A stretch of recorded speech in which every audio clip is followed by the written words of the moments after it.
नमस्कार, मेरा नाम है रामकिशोर पारचा और आप देख रहे हैं दिल्ली इंटरनेशनल फिल्म फेस्टिवल का YouTube news channel cinema with stars. और इस शो में हम बात करते हैं सिनेमा और सितारों के ग्रह चाल, उनके नक्षत्र, उनके भाग्य पर कि कितने होंगे सफल और कैसी रहेंगी उनकी फिल्में और उनका आने वाला भविष्य कैसा होगा। और शो में बात करने के लिए हमेशा की तरह मेरे साथ है भरत शर्मा जी। भरत जी, पिछले शो में हमने बात की थी सलमान खान के करियर पर कि उनके सितारे कैसे रहेंगे और सबसे बड़ा सवाल था उनका विवाह होगा कि नहीं होगा। आज इस शो में हम बात कर रहे हैं सुपरस्टार शाहरुख खान के लिए कि शाहरुख खान की आने वाली फिल्मों का हश्र कैसा होगा, उनका करियर कैसा है और उनकी जवान ने जो रिकॉर्ड तोड़ सफलता पाई थी उसके पीछे कौन से कारक ग्रह चाल काम कर रहे थे और अब उनकी आने वाली जो फिल्में हैं वो कैसा प्रदर्शन करेंगी, क्या परफॉर्म करेंगी, पैसा कमाएंगी या पैसा लुटाएंगी।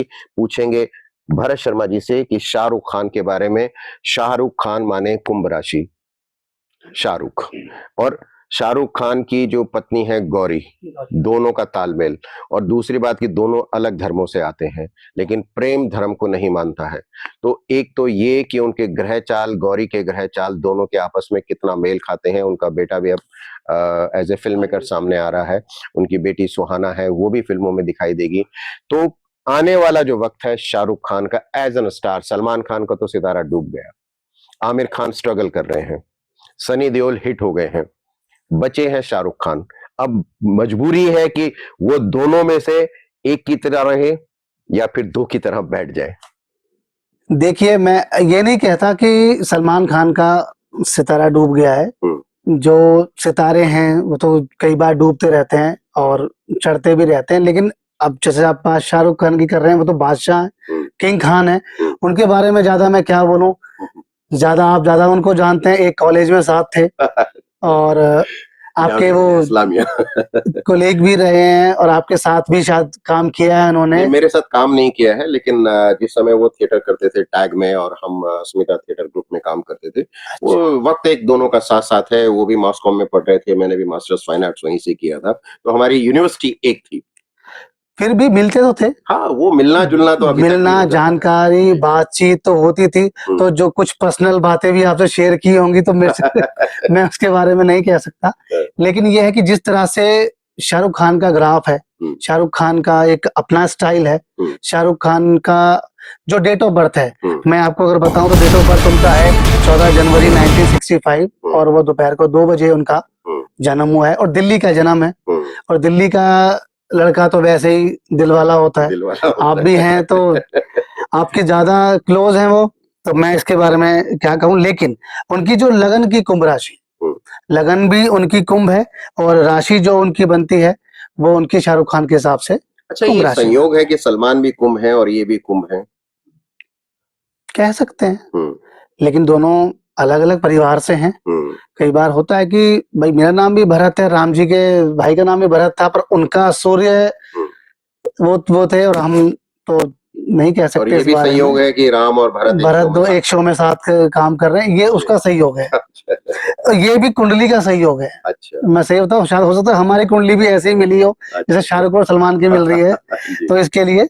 लेकिन अब मैं इसका मैंने ग्राफ बनाया है। अगर मैं कहूं कि उनकी लगन कुंभ राशि बनती है और चंद्रमा उनकी कर्क राशि का स्वामी है। अच्छा, ठीक है। इस हिसाब से सूर्य की जो स्थिति है, इसमें उनकी स्थिति से उनको प्रसिद्धि और उनको जिस तरह से उनको मिली है और आगे भी मिलती रहेगी। बीच में जवान थी या उनकी और फिल्में जैसे आई थी, पठान थी, तो उसने अच्छा बिजनेस किया। लेकिन हम ये नहीं कहते कि अगर एक सितारा उछल गया तो एक सितारा डूबता भी है। जैसे उनकी बीच में डंकी आई, डंकी फ्लॉप हो गई थी। तो पठान के बाद जैसे उनकी डंकी फ्लॉप हुई और उससे पहले फैन भी फ्लॉप हो गई थी। तो इसमें हम ये नहीं कह सकते कि एक ही सितारा काम करता है, क्योंकि गोचर करता रहता है। हम ये नहीं कह सकते कि एक ही राशि के ऊपर अगर गोचर कर रहा है तो वो जीवन भर रहेगा, उतार चढ़ाव आते रहते हैं। 93 से लेकर और 2013 तक जो उनका एक ग्राफ था बहुत अच्छा रहा, DDLJ से लगाकर, और बहुत अच्छा उनका हिसाब किताब था। तो उसको कह सकते हैं कि उसमें जो शुक्र की महादशा थी, उस शुक्र की महादशा में उनको नेम फेम बहुत अच्छा मिला। सबसे महंगे स्टार हैं इस समय, बहुत महंगे।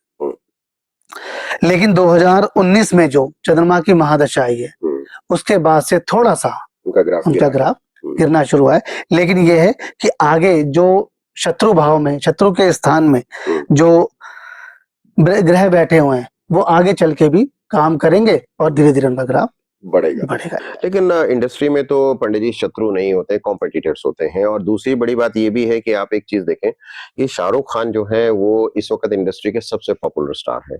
अगर आप अरेबियन कंट्रीज में देखें तो उनको बच्चा बच्चा जानता है। जैसे एक समय में राज कपूर को रशिया में बहुत पहचाना जाता था, अमिताभ बच्चन को बहुत पहचाना जाता था। और मुझे एक किस्सा ये भी याद आता है, एक बार मैं मोरक्को की ट्रैवलिंग कर रहा था तो दूर दराज में वहाँ फैज जो है मोरक्को में एक जगह है और बहुत पुराना शहर है, वहाँ एक पुरानी मस्जिद है। तो जो मेरे दोस्त थे उन्होंने वहां मुझे किसी से मिलवाया, एक छोटा सा बच्चा था जो मस्जिद के सामने खड़ा हुआ था। तो उन्होंने कहा कि देखिए साहब ये इंडिया से आए हैं और इनका नाम राम है।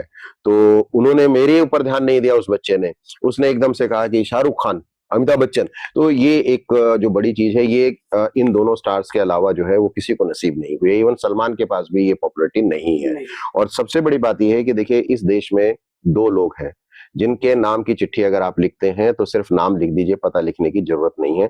और वो है हमारे देश के महामहिम राष्ट्रपति। आप राष्ट्रपति लिखे तो चिट्ठी पहुंच जाएंगे। और दूसरे हैं अमिताभ बच्चन, आप लिख दीजिए चिट्ठी पहुंच जाएगी। हालांकि उस लेवल तक जाना वो शाहरुख खान के हिस्से में भी नहीं आता है, लेकिन फिर भी पॉपुलैरिटी जो है और पैसे का जो दबदबा है वो शाहरुख खान के पास ज्यादा है। तो आने वाला जो वक्त है उनका ग्रहों के हिसाब से अगर हम देखें, उनकी जन्म राशि के हिसाब से, तो वो अच्छा है। और दूसरी एक बात और भी है पंडित जी कि जो ग्रह होते हैं वो हमारे जो सपोर्टेड लोग होते हैं उनके ग्रह भी उनसे मिलते हैं। माने गौरी जो है वो प्रोड्यूसर है, उनकी हर फिल्म को प्रोड्यूस करती हैं। उनका बेटा जो आर्यन है वो भी अब फिल्म डायरेक्टर हो गया। उनकी बेटी सुहाना कुंभ राशि में है और वो भी अब फिल्मों में आ रही है। तो ये जो फैक्टर्स हैं, क्या शाहरुख खान के भाग्य में आगे आने वाला जो उनका बढ़ाव होगा या जो उनकी सफलता होगी मैटर करते हैं? देखो बिल्कुल मैटर करते हैं। इसमें जैसे मैंने आपको बताया है कि 2 नवंबर 1965 का उनका वो है और शनि जो है उनके सप्तम भाव में स्वयं राशि में बैठा हुआ है। ठीक है, तो पंचम यानी कि सूर्य लगन है उनका। सूर्य लगन में, सूर्य लगन जिसका होता है उसको एक प्रतिष्ठा मिल जाती है जो शाहरुख खान को मिल चुकी है। और भाग्य भाव में शुक्र गुरु से दृष्टिगोचर हो रहा है। तो इसमें भी आप कह सकते हो कि 2006 के बाद की जो शनि की दशा आई उसके बाद से थोड़ा सा ग्राफ गिरा, लेकिन उसके बाद में फिर वो उठना शुरू हुआ। लेकिन अब जैसे आप बता रहे हैं कि सुहाना है, आर्यन है, ये आर्यन के साथ शायद वो एक अपना मूवी भी कर रहे हैं, प्यार करती है और तो अपने बच्चे के लिए सभी करते हैं, ऐसा नहीं है, हर पिता करता है। और फिर उनका तो लगन में ही सूर्य बैठा है, तो सूर्य पिता का भाव का है, वो वैसे पिता के भाव में है। तो अपने हिसाब में वो सूर्य तीसरे भाव में होने के साथ ना कमजोर होने की वजह से थोड़ा सा वो अहंकारी हो गए हैं, इसलिए थोड़ा सा उनका ग्राफ नीचे है। तो उनका ग्राफ एटीट्यूड जो है वो उनको नहीं रखना चाहिए। आप ये कह रहे हैं कि सबको अमिताभ साहब होना चाहिए कि कम से कम बोले तो मीठा बोले, है ना? तो इस मीठेपन में शाहरुख खान का करियर जो है वो बढ़ सकता है और उनकी कड़वाहट या उनका एटीट्यूड जो है वो शाहरुख खान के करियर को नीचे ला सकता है। आप भी इस बात का ध्यान रखिए कि जब आप बोलें तो अपने ग्रहों के हिसाब से आपकी जबान जो है उसका मूवमेंट कैसा रहना चाहिए। तब तक आप देखते रहिए दिल्ली इंटरनेशनल फिल्म फेस्टिवल का YouTube news channel cinema with stars. फिर आपसे जल्द मुलाकात होगी, तब तक के लिए नमस्कार पंडित जी। नमस्कार।